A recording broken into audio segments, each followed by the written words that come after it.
Hi guys, it's Brooke here. I have a super quick favor to ask. When you have a moment, please take just a second to give this podcast a 5-star review. This will help me to continue the podcast and continue to bring these resources to the community. Thank you so much for that 5-star review. Every autism parent I have ever met in my life has experienced or is currently experiencing some form of PTSD. And just yesterday, I got a call from my son's school. They were only calling to ask me if I wanted to meet with his teachers as a group for his parent-teacher conference instead of individually. This was not a high-stakes phone call. But as soon as I saw the school name on the phone, I stopped what I was doing. I could feel my body immediately think, where's my wallet? Where are my keys? Do I have to go and intervene, right? Mm-hmm. And now I'm at a place where I have the phone call. Everything is fine. My kid's having a great day. There's nothing wrong. I can now exhale and go back to whatever I was doing, and it's all good.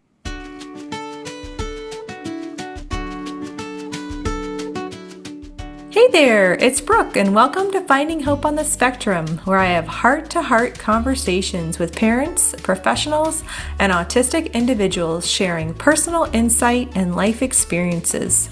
Together, we dive deep into supports, programs, and stories that offer inspiration, insight, and most importantly, hope for the neurodiverse community. Before we begin with today's topic, please take a moment to like, share, and subscribe to this podcast. And if you know someone who this would be helpful for, please pass it along. Remember to always stay curious, be kind, and have an open heart. All right. Welcome back, everyone. Today, we are diving deep into a topic that I think so often gets overlooked, and that is the well-being of parents and caregivers. And my guest today is Sara Intonato, the founder of Autism Change Makers, which is a powerful community and movement designed to support families raising autistic children. And we're going to talk a little bit more about what Autism Change Makers is today and Sara's work and how she shines a light on the truth that when parents prioritize their emotional health, it creates a space for deeper connection, regulation, and growth for the entire family. And to give you a little bit more about Sara, she is a parent coach, consultant, and best-selling author, and most importantly, the mother of a brilliant non-speaking son. And she created Autism Change Makers to be the support space she wished she had, where parents feel seen, heard, and empowered. And Sara also offers one-to-one consulting for personalized guidance. So I'm just so excited. I've been looking forward to having this conversation with Sara and just excited to dive deep and get into it. So welcome, Sara. Thank you so much for having me. I'm excited to be here as well. Fantastic. Well, let's start off with just sharing a little bit about your journey and what led you to create Autism Change Makers. Well, I think every autism parent is taking the journey they never expected to take. And that is essentially how I got here in one sentence. I had a very successful business as a yoga teacher and spiritual teacher, and I loved it. And I never really anticipated doing anything else. And then when Rocco was diagnosed 13 years ago, he was diagnosed at 2, he's 15 now, I really just started pouring myself into my yoga practice even more because it was the one thing I knew how to do. I knew it would help me in a very therapeutic and healing way. And so I just kept going with it, not really sure of what other steps to take. And I found that even when I didn't know the next step, I had the clarity and peace of mind to be resourceful and to find it for myself and to deal with the uncertainty we faced on a daily basis. And I did all of this alone. And I looked for role models alone. And I looked for community and struggled to find it. And as Rocco grew and he became, I think, in a state of thriving, now I can say he thrives every day, but we worked very diligently to get there.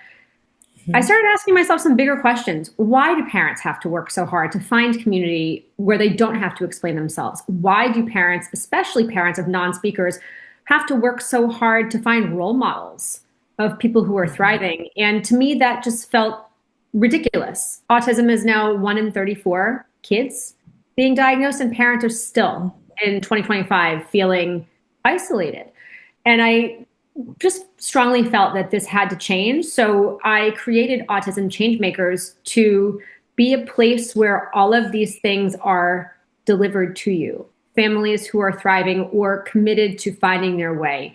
Families who are non-judgmental and support one another. Families who are willing to share tools and resources and who want to learn. So we have both that community piece for interaction and coaching, but we also have a living library, a vault essentially of topics that can help you in your daily life, whether it is with gut health or with spelling on a letterboard. Every tool that you could possibly think of is there or being put there for you. So I essentially created the place that I so badly needed when I was a 30-year-old mom to 2 kids under 2, my oldest just diagnosed, and I felt like I was drowning and lonely. And my wish is that parents don't have to feel that way anymore. Oh, that's so incredible. And what a gift that you're giving. And what I love about what you shared is that you are looking for role models and for families that are thriving. And that is so significant because that is the ultimate goal, is to thrive as any human being, right? And when you're dealt this level of challenge, and to be able to seek that as the goal, is to be a role model and to thrive. Yes, absolutely. And I will also add that I was a parent who was willing to do anything to help my kid. I just needed someone to show me the way. And so I started looking for role models for that reason. And I was really alarmed that A, it took me a very long time to find any role models who were thriving at all. And B, I was not finding them in the avenues handed to me by the powers that be, healthcare, school districts. And it wasn't that there were bad people in those areas of my life. I just wasn't being shown anything that felt inspiring or like it really believed in my child's brilliance. I found the role models I was seeking through the RDI community, the relationship development intervention community, through the rapid prompting method and spelling communities. And I remember feeling very alarmed that I wasn't finding role models in these avenues that were so freely given to parents of non-speakers. And that was very startling to me. And it made me want to ask bigger questions, but I had no one to talk about it with. So I did feel very alone as I was putting all this together in my mind and asking these questions about systems and structures and, change that needed to happen clearly. And the goal with Autism Change Makers is that you don't have to filter yourself. We can have these conversations and give you all the options in the world to consider that might help your child thrive, whether they're traditional or not. And then you as the parent can make an empowered choice for yourself. Yeah, that's beautiful. I imagine that as you're sharing, I'm just thinking, are the families in your group that are benefiting from this support, like they must be more like-minded and in that mindset of thriving, that it is possible to thrive. It is possible to be at that level of success. And just to, a lot of the programs, the RDI and the rapid prompting method, we're looking at that presuming competence and just the value that our children bring and what they're capable of. And I just love that that's your focus. Yes. And I love when people join the group and openly say, I want to presume competence, but I don't know how. I've been told for years that my child, especially if they're a parent of a non-speaker, isn't in there, isn't smart. And I want to make that leap, but I need a little help. To those parents that say, great, welcome. You are in the right place, especially when it's a parent of an adult child who has spent the last 25 or 30 years being indoctrinated to not presume competence. Of course, it feels very vulnerable to take the leap and try on something else to see if it fits for your family. And I really like letting parents know this is normal and more than okay to give yourself some time, some support to make that shift. Because just think about it. If you were training your whole life to believe that smoking was healthy, and then overnight someone told you to quit smoking, that would require you to go inward a bit and examine your choices and maybe ask some questions of yourself that were a little uncomfortable. And to me, it's no different when you have a parent who is new to presuming competence, especially if their child is older. So I always like to remind those parents, there's no judgment here. We're all here to support you, and there's no correct amount of time or correct amount of support that fits everybody. Everyone's going to look a little bit different. But I love that everyone coming into the group, at the very least, says, I want this, and I don't know how to get there. Yeah, that's fantastic. It's really unique and something that needs to be more mainstream, in my opinion. Yeah, me too. It really shifts so many things, when you have that mindset. It does. And I was just speaking to a mom, a new member today. Whenever a new member comes in, I have a one-on-one call just to get to know them. And we were talking about presuming competence in all settings, because it's a concept that we discuss openly, regularly in the spelling community. And it's a cornerstone of my work as a spelling provider and as a parent. But it also applies in other areas, like your child learning to do their own laundry or making a friend.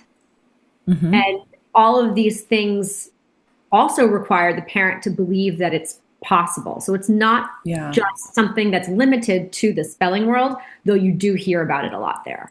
Yeah. Oh, it's so true. I have found, and as an RDI consultant, how we didn't use that term for, years, like the spelling community has used so much, but it just lended itself so well to our mindset of competency and setting children up for success and creating opportunities for growth and believing that they were capable if we just created the right environment.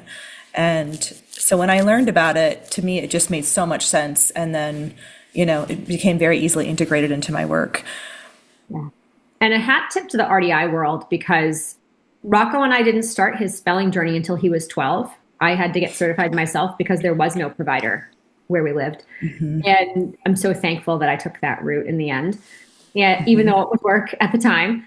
And the concept of presuming competence, though that term wasn't used, was something I had just been exposed to since he was 2 years old. So for 10 years before we even started our spelling journey, because of the RDI consultant who we worked with multiple times a week, hat tip to Anne Alfano. We still work with Annie.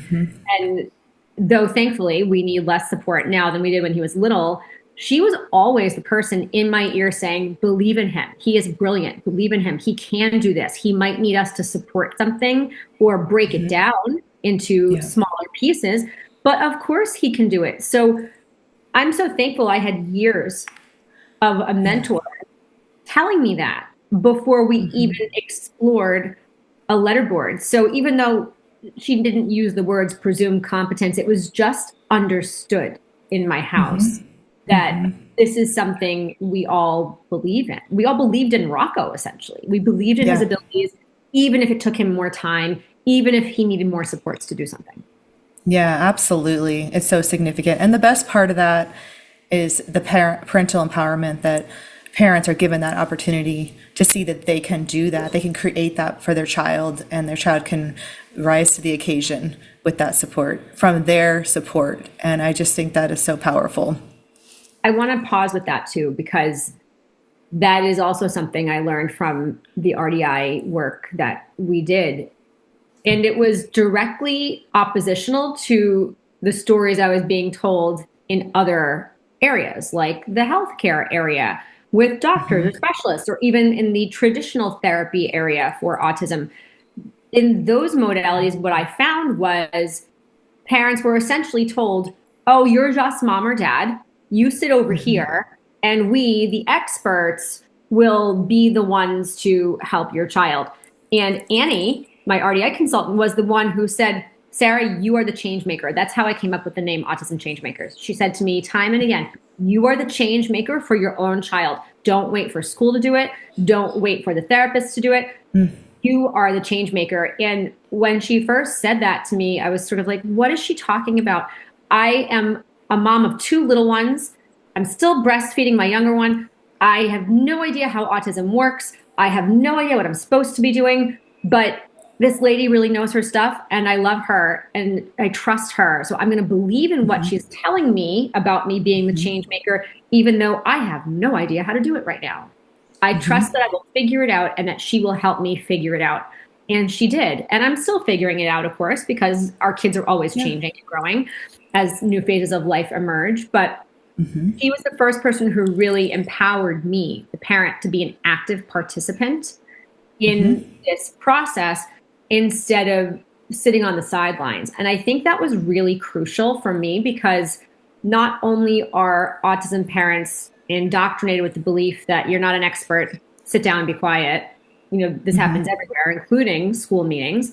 But also in Long Island, where we live, there's, I would say, a higher wealth bracket that we live amongst. And it was just common to see parents, even of typical kids, handing the kids off to experts all the time, tutors, nannies. And I'm not saying you shouldn't have support. I think every family needs and deserves support. But it was a pervasive, I'll call it parental disempowerment. Like you, the parent, can't help your kid with your homework or their homework. You have to hire the history tutor or the math tutor because you're not qualified. Or you're not qualified to teach your kid how to improve their soccer skills. You have to go hire the expert soccer tutor to help you, right?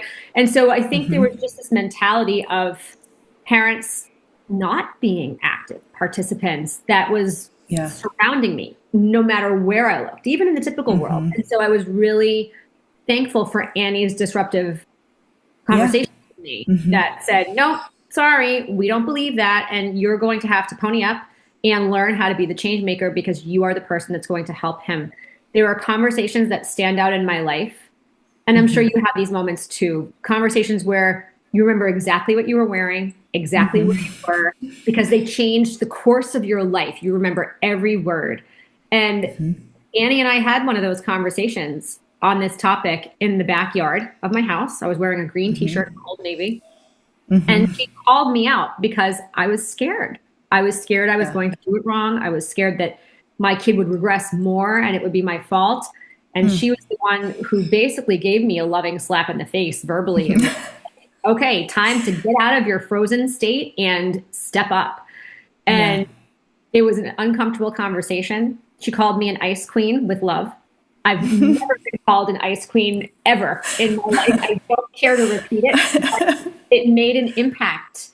And it was said with love, and it was said from a place of, I believe in you and I'm going to help you, but this is really important. And I'm not going to stand here and enable you in your disempowerment. So I think for me, so good. That was really crucial because autism wasn't cool 12 years ago. There was no TikTok back then. There were no conversations around neurodivergence. I remember when I changed Rocco's diet, there were family conversations about me, with extended family telling my husband what a witch I was for taking, gluten out of my son's diet. Like it was not commonplace to have these types of conversations the way it is now. And I'm thankful it is now. Yeah. I really needed someone to call me up into my confidence. And my RDI consultant did that for me when nobody else did. And I'm forever thankful. And I look at my work with parents, either in Autism Change Makers or in one-on-one settings, as doing the same thing. I'm here to call you up in something bigger because I see you looking at things frantically to help your child. Don't miss the fact that you are the biggest thing that's going to help. That's amazing. What a beautiful story. And look at how you're now able to transfer that over to others. And, what a gift that she gave you. And I love that. You made me think of a client that told me once that I did something similar. And she's like, and you came in and you gave me that chiropractic adjustment. And I had to basically kind of had to say, no, wait a minute, let's make an adjustment here. And it made all the difference. And now she's a consultant and she's helping other people. So, amazing. And I think it's so valuable too, what you just said, because when you're a young parent, who do you look to when you have a question about parenting? You look to typically the older people in your life, like your own parents, or you look to friends who are parents. But if that person isn't raising someone with autism, they really can't help you. Yeah. And that can leave you feeling a little heartbroken. Like, who do I go to for help when the people that I always go to for help can't help me? And I've seen this even when people go to people like doctors who they expect to be able to help them, and then they can't. It is one of the most disheartening experiences that parents have when they think, well, now I'm really alone Yeah. because the people who are supposed to help me can't help me. So that is never far from my mind when I'm in my group coaching people. Like, there are some people in my group who have no family to call on. They have no village. And thankfully, they have trusted myself and the other group members to be there for them so that they don't have to do this alone. How amazing that they were willing to make that leap. It's so important. It is. Yeah, it's incredible. And I'm excited to have you share a little bit more, even more so, and a bit about that group support. And I know, I wanted to make sure that we talk about this importance of well-being for parents, and why it's so important. And with your background in yoga and the spiritual guiding that you've done, I just love that you bring that into your work. And I just think it cannot be talked about enough. It's so important. And so I'd love to have you share just a little bit about why it's so important for our families to be taking care of themselves. Absolutely. So I just saw someone ask the question on one of their social media pages, what do you think of when you hear the term self-care? I think of the term nervous system healing or nervous system regulation. To me, that is when self-care is highly effective. And it doesn't mean I don't enjoy manicures and baths. I love those things too, but I need something heavier to go in and support my nervous system. And every autism parent I have ever met in my life has experienced or is currently experiencing some form of PTSD. And just yesterday, I got a call from my son's school. They were only calling to ask me if I wanted to meet with his teachers as a group for his parent-teacher conference instead of individually. This was not a high-stakes phone call. But as soon as I saw the school name on the phone, I stopped what I was doing. I could feel my body immediately think, where's my wallet? Where are my keys? Do I have to go and intervene, right? And now I'm at a place where I have the phone call. Everything is fine. My kid's having a great day. There's nothing wrong. I can now exhale and go back to whatever I was doing, and it's all good. Whereas years ago, that would have taken me out for the entire day. I would have been in such a state of fight or flight that I would have gone to my inbox and had such brain fog that I wouldn't have been able to even respond to basic things. And to me, that's where parent well-being really comes in. It gives you the resilience to keep going when moments like this happen, because they will always happen when you're parenting a child who's different, who is, trying to do their best in a world that was not really designed for them. And really, the biggest difference can be made when a parent can stay the course. And on a day like yesterday, if it had taken me out for the whole day, like it used to, so if it takes you out for the whole day, no judgment, I have been there, but I wouldn't have been able to connect with my child and play Sudoku, which he loves. I wouldn't have been able to do our spelling session together and create an inspirational quote and then design a card on Canva to send to his friends from music club for our inspirational quote exchange. We wouldn't have been able to go outside together because I would have been in such an active PTSD state that I would have probably given him a screen. So no judgment if you're the parent who's relying heavily on screens right now. I hear you. I probably would have given him a screen so that I could sit down and kind of zone out because I would have been useless for anything else. So to me, that's where parent self-care really comes in. And I shared all that because self-care is sort of an abstract term. It can mean different things for different people. It's like saying, love yourself. Sounds good. What does that mean to you? How do you measure that? How do you quantify it? And for me, the self-care that involves tools that actually work for healing myself, like breath work, meditation, yoga, time in nature, walks with no phone, outside in fresh air, sunlight in the morning for my circadian rhythm, cutting off my screen time in the evening so that I can sleep well, hydrating enough during the day. These are things that put me into a more resilient state so that I can be there for not only the hard moments, because in autism parenting, you're very often putting fires out, but also opened me up to experience the good moments. Like I had so many of them with my child yesterday. And I would be missing those if I weren't in a state of truly being able to be present, because my mind would be spiraling about what if he has a behavior in school tomorrow? What if tomorrow's the day where I get a school phone call and I have to go pick him up and everything's on fire? What if he has another tick-borne bacteria this year and I have to take him to the doctor and the specialist for that? Reeling myself in has truly allowed me to appreciate how amazing my kid is and foster those moments of connection that RDI really taught me about. It taught me that it was okay to enjoy my own child and not feel like I had to be his teacher all the time and not feel like I had to make progress with him in some way academically all the time. And that was crucial. He has such a joyful life now. I have such a joyful life now because we genuinely enjoy each other's company. And it's a priceless thing. It's a priceless thing. I remember the first day of school, you sort of see parents split, even parents of typical kids. You see the parents who are like, thank God the school bus is here. And then you see the parents who think like, oh, I wish summer would never end. I had so much fun with my kids. And when my kids were little, I wouldn't say I didn't have the tools. I was actively using the tools, but it can take some time for healing to really take root.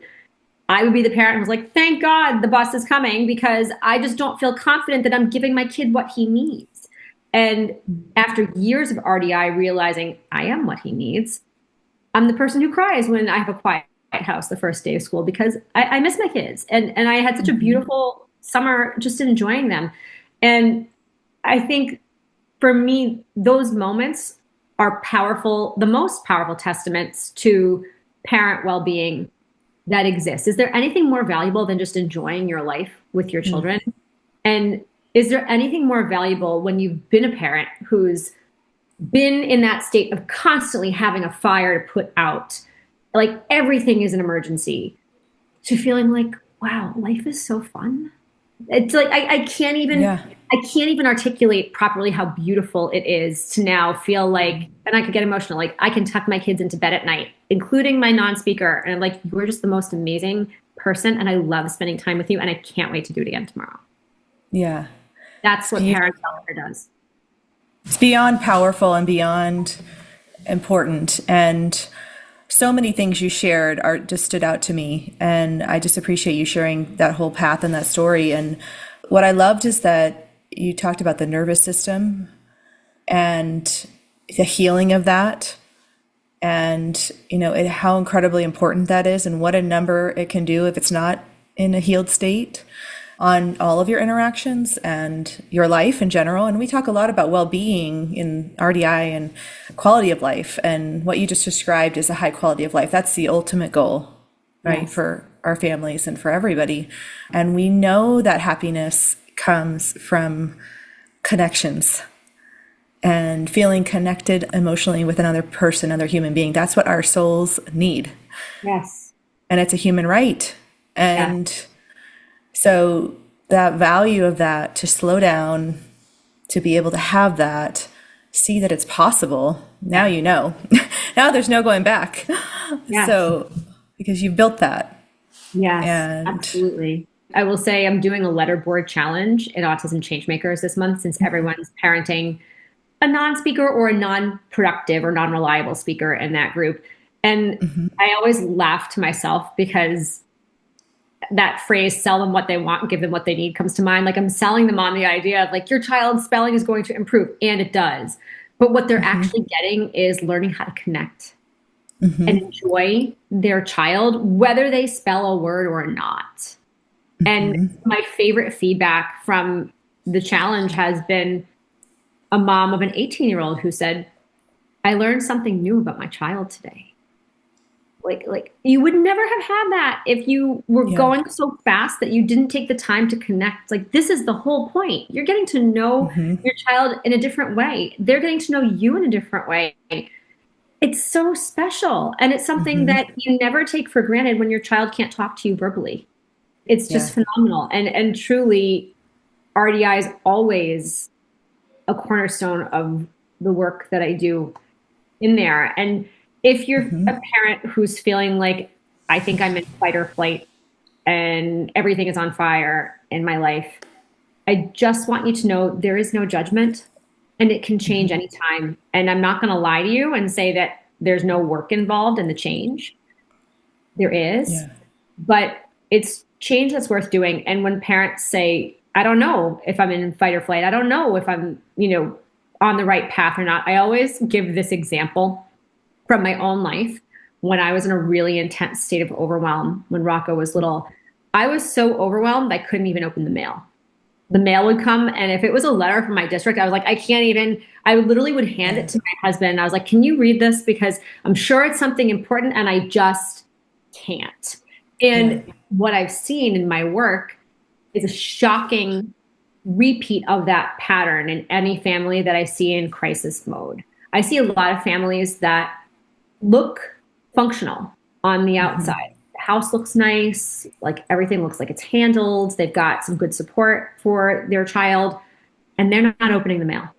They're not opening their emails. They're not reading their invoices. They're not paying attention to their finances. So I say this because if you're listening and you're thinking, oh God, I can't remember the last time I paid attention to what my bank statement said, or my phone bill, or that email from so and so that I skimmed but didn't really pay attention to. That's a sign that you can look at as a loving alarm clock for yourself, saying, hey, I've got to step up my well being. And that's a priority. And you get to choose if you make it a priority or not. Yeah. And inside Autism Change Makers, when people say, I want to make this a priority, I don't know how. I say, great. You go to the parent stress tab in the classroom, and there are tools there for you: breathwork, meditation. Just get started. Workshops on self care, workshops on making self care accessible when you don't have a lot of spare time. This show is brought to you by Therapeutic Approach to Growth.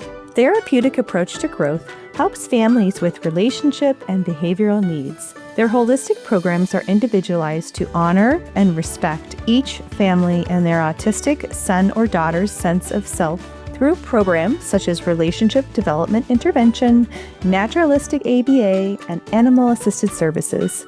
If you're finding yourself frustrated or discouraged with your current behavioral programs and would like to see more long-term meaningful growth for you and your family, then contact TAG today at www.tagforgrowth, that's TAGFORGROWTH.com, to learn more about how to schedule a consultation or how they can offer you the help your family needs, whether in person, remotely, or in a school setting.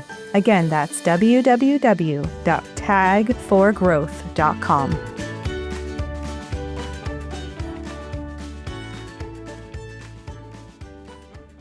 That's amazing. I think I'd love for you to share some things that for those that are listening that are not in Autism Change Makers but want to start some changes to focus on their well-being. They're resonating with what you're sharing and they're feeling like that is me. That alarm clock is going off and I need to start. What do you suggest for those families?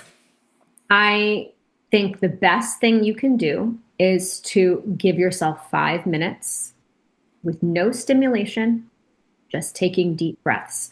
And now there are so many options. There are meditation apps. There's a breathing app that's wonderful. You can even just set a timer for 5 minutes, sit outside and inhale and exhale. I would say try to inhale, shoot for 4 counts, exhale for 4 counts. Just breathe deeply. That's it. Know that that is the thing that's probably going to help your child most, because after that, you'll be in a better state to co-regulate with them and support them. And if you have another parent home, excuse yourself from life. Like, I'm going to go in the backyard by myself and lock the door. I'm going to go in the car by myself and do it, or the bathroom by myself. I need 5 minutes of uninterrupted time and hand off to another parent or caregiver for 5 minutes. And if that feels edgy for you because you've been indoctrinated with the martyr belief, all the more reason that you need to do it. You are worthy and deserving of 5 minutes of your day. And if your child came to you in a state of overwhelm and they said, Mom, do you think it's okay if I take 5 minutes to just reset the computer, so to speak? Of course you would say, yes, honey, take 15 minutes, like go do it. But when it comes to themselves, parents often feel like they can't because they're wired for hypervigilance, especially if their child elopes or has behaviors that can be unsafe. I get it. And all the more reason why you have to remind yourself, I am worthy of feeling well in my body and my mind, and I will be a better parent when I take care of that. Even if it means handing off to dad or grandma or a babysitter, or putting on my noise canceling headphones while my kids watch a show right in front of me so I know they're safe, but I'm just going to sit here and breathe for 5 minutes while they do that. Make it accessible for your life. Even if you have no one around to help you. I've got parents in my group who they lean on those noise canceling headphones for themselves, and it helps. It works. So I always remind people too, a woman I work with is a mom of 5, under 5. Her oldest are twins. 4 of her 5 are on the spectrum. 3 are non-speaking. And she finds 5 minutes a day for herself. Only nearby. She puts on her headphones and she takes 5 minutes a day. So to me, that dispels every excuse I've ever heard parent as to why they can't do it. And she's doing it, and it's changing her whole dynamic in her house. So keep it simple. Your breath is with you wherever you go. You don't need anything fancy. You don't need to buy anything. Just do that and let it help you. Yeah, I love it. It's so incredibly powerful. And it made me think of a family that I'm supporting right now that was in the same boat and just in constant stress. And she's been so excited that she's been able to start doing this breath work. And it also just gives her the success. These are wins. Yes. And when you have wins, then you want more wins. And you can do more because you were successful. Yeah. And it just builds. Yeah. And you believe they're possible because you've had one. Yeah. Just helps you just have to start with something small, and that leads to something really big. And I remember learning too, when you were talking, it made me think of something I learned as I was going through my own healing journey through a stressful time, and that stress is so addicting. And I didn't know that. And so when I started to kind of unravel that and to start to become less stressed and not in crisis as much, it was uncomfortable. Yes. And had I not known that, I don't know if I would have handled it as well, because it was very easy to go back into creating stressful things because it's so addicting. So addicting. And it reminds me of the phrase, misery loves company. And a therapist I worked with said, that's not entirely correct. Misery loves miserable company. Because if you're miserable, you don't want to be around someone who's winning at life. It's so uncomfortable to be with your stuff. and you want to be with people who are where you are or worse, because it's validating to where you are. And I think that it goes back to our subconscious and our wiring. And we will reinforce those subconscious identities that we've adopted.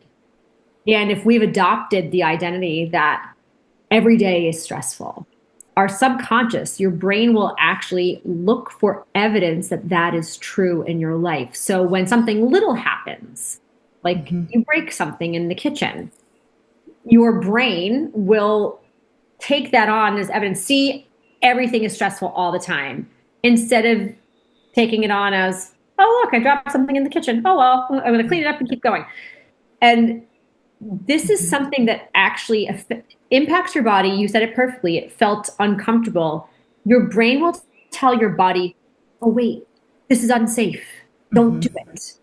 Because your brain interprets unfamiliar as unsafe. So if you're the parent who has the subconscious identity of a martyr, and someone says to you, do 5 minutes of breath work or meditation a day, and you want to peel your skin off during those 5 minutes, I just want to acknowledge that there is nothing wrong with you. In fact, your beautiful brain is trying to protect you from something that doesn't feel normal.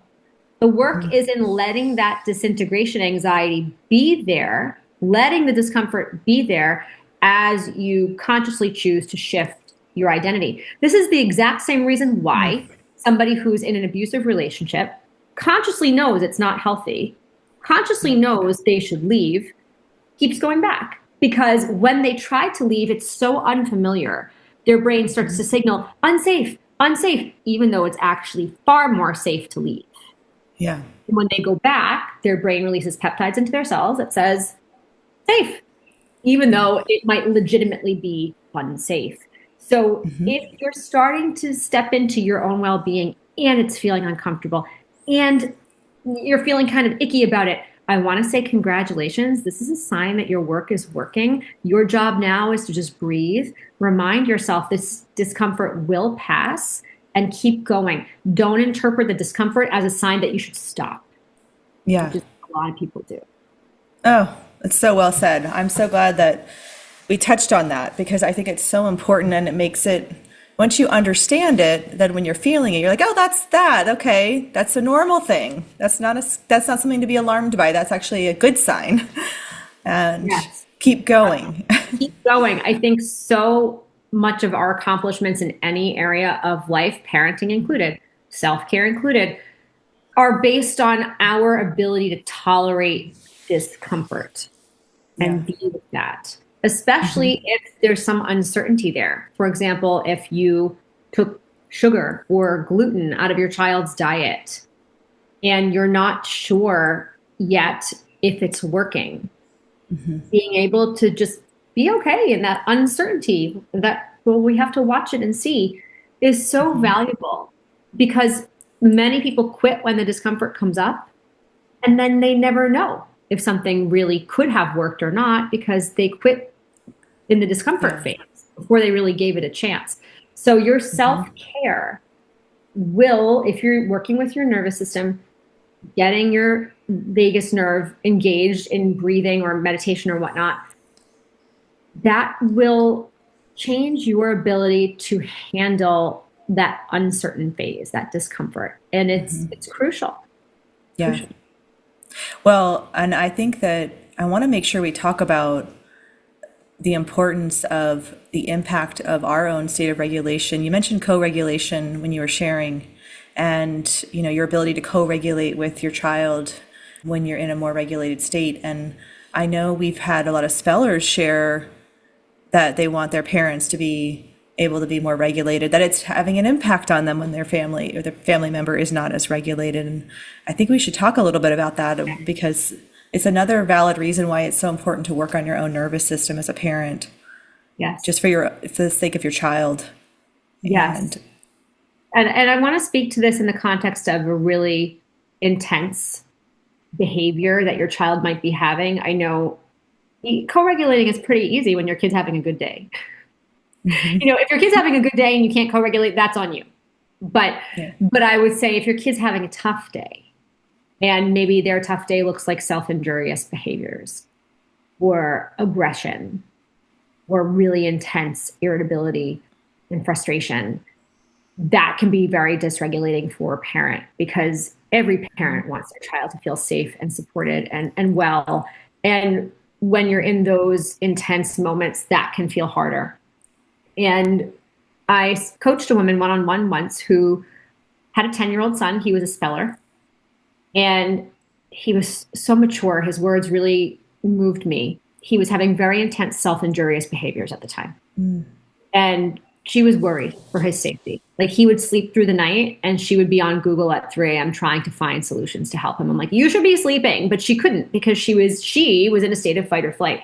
And she would panic when he had a meltdown. And she was afraid. And so one day in a spelling session, she asked him, what do you need from me? How can I help you when you're having these self-injurious episodes? And he said, oh, that's easy, Mom. I need you to regulate yourself. He was 10 years old. The emotional maturity just astounded me. He had so much clarity around what he needed. He needed her to be the lighthouse in the storm for him. And her compulsion was, I have to fix it. So instead of just taking some breaths and staying steady, she would be nervously coming in, like, do you want a glass of water? What about a snack? Do you want to sit in this chair? Do you want me to turn the song on? And that wasn't what he needed. He had to tell her, I just need you to stay steady. But she didn't know how to do that. So we developed a protocol for her to do. And it was, when your son is having a self-injurious behavior, step one, of course, make sure he is in a room that is safe. Once that is done, I want you to set a timer for 1 minute. Stand in the corner or outside in the hall and take deep, equanimous breaths. And before you go, just let him know, hey, babe, got your back. I'm going to be right over here. You're safe. That's it. And then you take some deep breaths for 1 minute. After 1 minute of that, diligently, not scrolling on your phone, not doing other things, then you can see where he's at. You can reassure him again, when you're ready, I'll be right here, got your back. You can take more deep breaths yourself, but you do nothing until you have cared for yourself. But I thought that was an important conversation, because how do you care for yourself in moments like that, that can be really high stakes? So we did this and started to make her feel more at ease. And then that started to change the dynamic, because of course, when she was feeling escalated, that would just escalate her son more. And that's, it becomes like the chicken or the egg. Everyone keeps escalating each other. And pretty soon you don't even know why you were escalated to begin with. Everything's just exploding. So her job was, let me take it down a notch. And even if I don't take it down 20 notches, I'm just going to take it down 1 notch right now, and then check in and we'll see. And that was really powerful. And I also like to remind parents for themselves and their kids that if there has been a cortisol spike, if your child is in fight or flight, if you are in fight or flight, please know it can take 20 minutes for your hormones to normalize. This is science. This is not a made up thing. This is not an opinion. So there is nothing wrong with you if it just takes some time. It is not your job to make it go faster. It is your job to learn how to be the lighthouse for 20 minutes so that your child can feel grounded and supported, so that they can de-escalate in that moment. But you can't be the lighthouse for 20 minutes when you are freaking out. Yeah. So this is where self-care comes in. And this is why I always like people to use the metaphor of a bank account when it comes to their self-care. Maybe you only had a chance to meditate for 5 minutes this morning. Great. Think of that as a $5 deposit into your bank account. Would you prefer a $5 million deposit in there? Absolutely. But $5 is still $5 in the right direction. Throw it in there. Great. Then when you have to make a withdrawal, like in a high stakes moment like that, you'll have some reserves to pull from. You won't be trying to withdraw from overdraft, because we know that does not go well. And that's when I see parents really struggling. So just know that those little deposits, the walk around the block for 10 minutes, drinking an extra glass of water instead of more coffee today, those make a big difference. Do them, because when you have that intense moment and your child needs you to be steady, to be the lighthouse, you'll be able to. You'll have reserves to pull from. Oh, it's amazing. And it's so, so true. And I think what's so significant is that, in addition to being in a regulated state, that kind of creates that anchor for your child, that lighthouse, you're also modeling that. And what a good model for your child. See, this is how we handle, this is how I can try to respond to when I'm feeling dysregulated. And for our kids that are so highly sensitive, it is incredibly important to make this number one priority. Yes.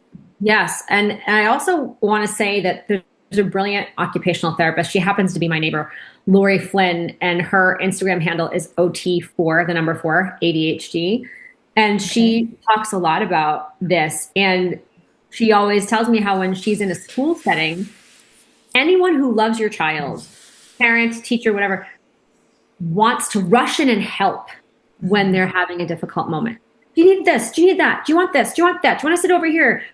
Because the natural inclination is to want to fix it. So there's nothing wrong with you for wanting to fix it.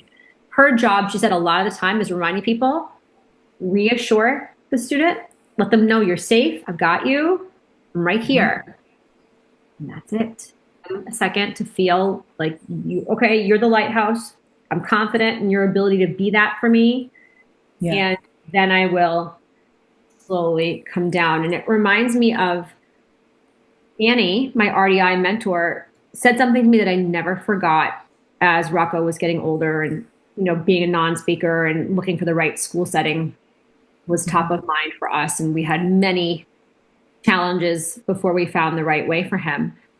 And she said something to me that was so powerful. She said, when a child can sense that the adult in the room is not confident, it scares them more than anything else, because they start to think, well, am I supposed to be in charge here? I can't handle that. Like, if they're not confident in their ability to lead, that means I have to be the leader. It is deeply unsettling for them. So know that by you emanating that confidence, that quiet leadership, being the lighthouse, it is more powerful than you running around frantically trying to do something in those high stakes.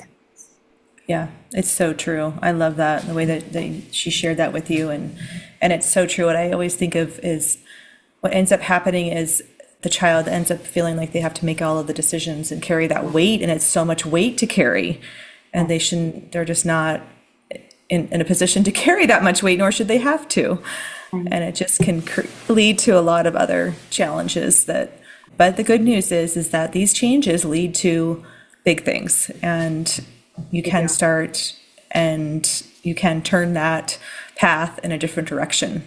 I will add that they lead to big things for the parent and the child, not just the child. And, as you start to feel more confident in your playroom with your child, that becomes the courage to go to the grocery store with your child if you never have before, because you're confident that you can handle it.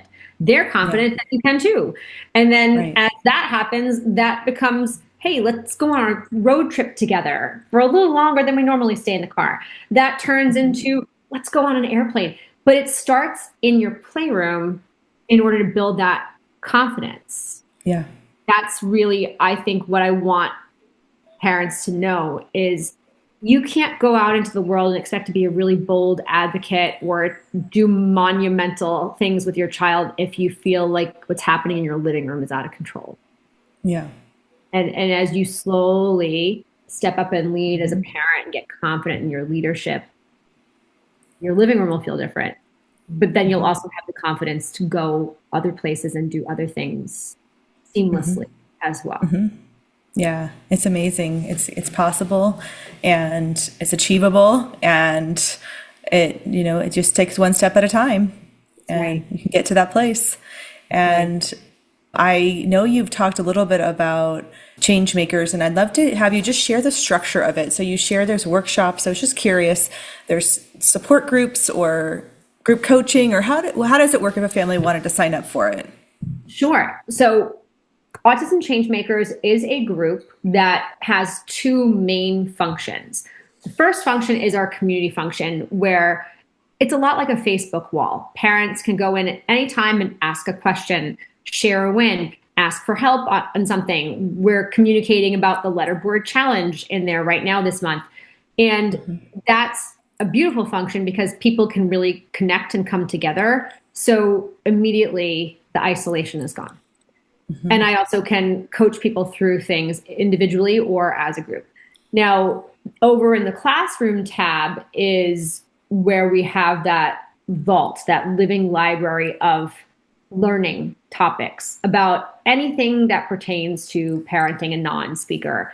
And we have live workshops from time to time, mainly because when I add things to the classroom, if I bring in an expert, they'd rather talk to a live audience than just record for the camera by themselves.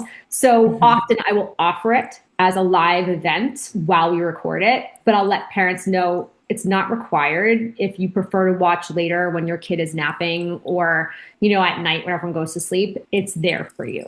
The support groups, the free community support circles, I lead once a month or so. And those are open to the public as well. And it's a way of building community. It's a way of people who are curious about having a community to test it. It's a way of coming together and reminding ourselves that we're stronger together. And I think that's really important because even within the autism community, I'm sure you see it too, but I see a lot of division right now. Yeah. And so these support circles are a great reminder to everyone that we are stronger together. And in order to be even stronger, we've got to do some work on our stuff. So let's do it together. Let's support one another. I moderate the whole support circle, so I run a tight ship with moderation. No one's allowed to dominate. It's a very safe space. And it's just beautiful to watch parents open up and allow themselves to receive. So the free support circles are sort of a taste of what you can get inside the group, but we have many group members come to them as well who just want to connect live and, support one another. But within the group, that functions all the time, every day. And it's so beautiful to watch it grow. I'm starting a private podcast for Autism Change Makers this month. So I have my public podcast, which just got a nice rebrand back out, but we'll have episodes that dive a little bit deeper in the private podcast for the group as well, such as exactly what I say in an IEP meeting that can be powerful, but not adversarial, things like that. So the deeper dive for those who want that, but the tools are very, very rich. And I love that we have both the learning piece and the community piece. Initially, when I was testing it out, I almost didn't do the community part because I thought, oh, these parents are so busy, they're not going to want to connect with one another. But when I did a focus group last winter, I thought, the whole point of a focus group is to test it. So I'm just going to test it and see. And I was so pleasantly surprised to see that the community piece was the thing that people really got excited about. So that informed what I created. And that's how it works regularly. And we've got some great workshops coming up in there in the next couple of months as well for parent mental health, for self-care regarding the nervous system, how to translate that into daily life in real ways. I've got Lori Flynn, that OT I mentioned, coming in to work with parents on supporting their child's regulation and executive functioning. So many things. So it's very, very rich and it's all growing. And I tell people too, if you have something you need help on and it's not in there, tell me. I will get it in there for you. And this way we can keep learning and growing together. That's amazing. Incredible. Well, it's exciting to see what it will become over the years. Just going to keep enhancing it and keep growing that group. And what an amazing resource for these families. And I just love the mindset and the vision that you have and the resources that you're offering to the community. I think it's so important. And want to make sure that you share also how people can find you and social media, website, all the things. For the group, you can go to autismchangemakers.com and everything you want to know about it is there. For myself personally, if you're on Instagram, I recommend following Sara, SARA.INTONATO, Sara Intonato. And I share a lot of really robust content there. You can join my email list through there. I send out my podcast every week. And there's a lot of robust conversations happening over there and on Facebook as well, but not as much. So if you're on Instagram, join. And if you're not, definitely join my email list for Autism Change Makers so that you can be informed of all the cool things we have going on. Fantastic. Great. Well, if you could leave our listeners with one bit of advice, I have a feeling I might know what you're going to share, but I'd love to have you share if there's anything you can leave us with today before we end our conversation. What would it be? Two things. One, that self-care that you're procrastinating on, just go do it, even if it's 5 minutes. And two, I'll share this. It's one of our family's favorite quotes of all time. And it's a quote that I was reflecting on just this week has really become true for us. And I know we are simply evidence that it can become true for you as well. And it's a quote from St. Augustine that says, "Faith is to believe what you do not see. The reward of faith is to see what you believe." It's incredible. And that's my life in a nutshell now. And when Rocco was little, I told myself that quote over and over in moments where having faith felt really hard. And I'm so glad I did, because I never could have predicted how beautiful life would be now. But it is beautiful because I committed to my own well-being, my own work, to be a better leader for him. So that's what I will leave everyone with today. You are the change maker. So go do your work so that you can be that and have faith.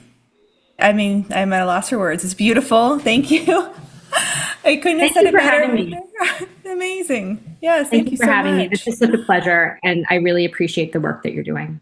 Thank you, Brooke. Yes, absolutely. Thank you so much, Sarah. I love this conversation. I cannot wait to get it out there and just looking forward to seeing what comes next for you. Me too.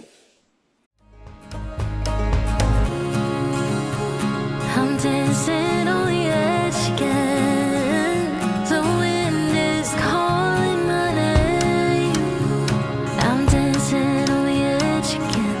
This time I'm not looking back, babe. You can change me, you can tell me down. I'll be echoes in every place I find. I break the molds with the rebel's mind. I'm a hurricane of free, rolling mine. The information provided on this podcast is for general informational purposes only. The content shared is based on the experiences, opinions, and perspectives of the hosts and their guests and should not be construed as medical advice, diagnosis, or treatment recommendations. The discussions and topics covered are intended to foster understanding and awareness of autism therapies, but are not a substitute for professional medical guidance. Before making any decisions regarding therapies or treatments, we strongly encourage you to consult with a qualified healthcare provider who can provide personalized recommendations based on your unique circumstances. By listening to this podcast, you acknowledge and agree that the hosts, guests, and producers are not responsible for any consequences, damages, or outcomes arising from the use or application of any information during the show.